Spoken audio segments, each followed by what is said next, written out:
بسم اللہ الرحمن الرحیم وَإِذْ يَرْفَعُ إِبْرَاهِيمُ الْقَوَاعِدَ، اور جب اٹھا رہے تھے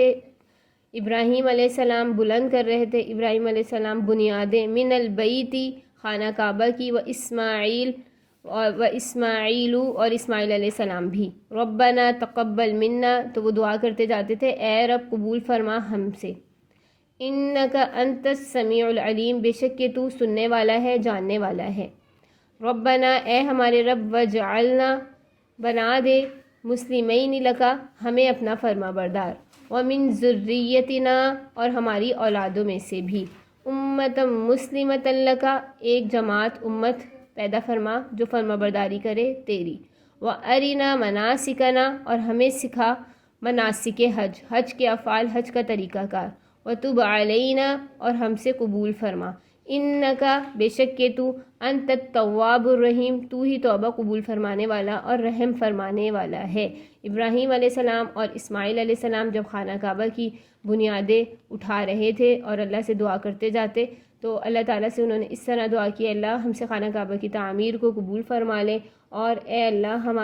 ہمیں فرما برداری نصیب فرما، اور ہماری اولاد میں سے بھی ایک ایسی جماعت پیدا فرما جو تیری فرما برداری کرے، اور ہمیں حج کے افعال سکھا اور ہم سے معاف فرما، ربنا اے ہمارے رب، وابعث فیہم بھیج ان میں، رسولا منہم انہی کا رسول، یتلو علیہم جو تلاوت کرے ان پر، آیاتک تیری آیتوں کی، ویعلمہم الکتاب والحکمت اور سکھائے ان کو تیری کتاب اور حکمت، ویزکیہم اور وہ ان کو پاک کرے، انک انت العزیز الحکیم، بے شک کہ تو ہی زبردست حکمت والا ہے۔ اس آیت میں اللہ تعالیٰ فرما رہے ہیں کہ حضرت ابراہیم علیہ السلام اور ان کے بیٹے حضرت اسماعیل علیہ السلام نے آپ صلی اللہ علیہ وآلہ وسلم کی بعثت کے لیے دعا فرمائی، اور یہ دعا کی کہ اللہ امت مسلمہ میں ہی انہی میں سے ان کا رسول بھیج جو ان پر تیری آیتوں کو پڑھے اور حکمت کی باتیں بتائے۔ اب حکمت سے مراد یہاں پر احادیث مبارکہ ہے، اور وہ ان کو پاک کرے، اور اللہ ہی زبردست حکمت والا ہے۔ وَمَن يَرْغَبُ اور جو کوئی اعراض کرے، عن ملت ابراہیم ابراہیم علیہ السلام کی ملت سے، الا من صفیہ نفسہ تو تحقیق وہی ہے جس نے بے وقوف بنا لیا اپنے آپ کو۔ اللہ فرما رہے ہیں کہ میں نے سب کچھ واضح فرما دیا، اب جو ابراہیم علیہ السلام کو نہ مانے اور پھر حضرت محمد صلی اللہ علیہ وسلم کو نہ مانے تو تحقیق اس نے اپنے آپ کو بے وقوف بنا لیا۔ وَلَقَدِ اصْطَفَيْنَاهُ فِي الدُّنْيَا اور اللہ آگے فرما رہے ہیں ابراہیم علیہ السلام کے بارے میں، اور تحقیق اگرچہ ہم نے چن لیا ان کو، اب یہاں ہو سے مراد یہاں پر ابراہیم علیہ السلام ہیں، ابراہیم علیہ السلام مراد ہیں، تحقیق ہم نے ابراہیم کو چن لیا دنیا میں،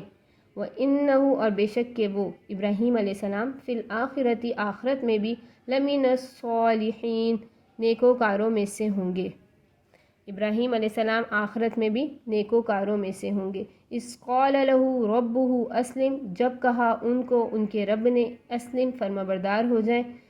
یعنی ابراہیم علیہ السلام کو کہا ان کے رب نے، قال تو فرمایا ابراہیم علیہ السلام نے، اسلمت لرب العالمین میں فرما بردار ہو گیا اپنے رب کے لیے جو جہان والوں کا رب ہے۔ تو ان آیات میں اللہ تعالیٰ ابراہیم علیہ السلام اور اسماعیل علیہ السلام کا وہ قصہ بیان فرما رہے ہیں جس میں ابراہیم علیہ السلام اور اسماعیل علیہ السلام نے خانہ کعبہ کی تعمیر فرمائی، اور خانہ کعبہ کی تعمیر کے ساتھ ساتھ وہ دعا بھی کرتے جاتے تھے، جس طرح ہم نے کل سبق پڑھا تھا، اور اس میں مقام ابراہیم اس جنت کے لائے ہوئے پتھر کے بارے میں پڑھا تھا، تو وہ پتھر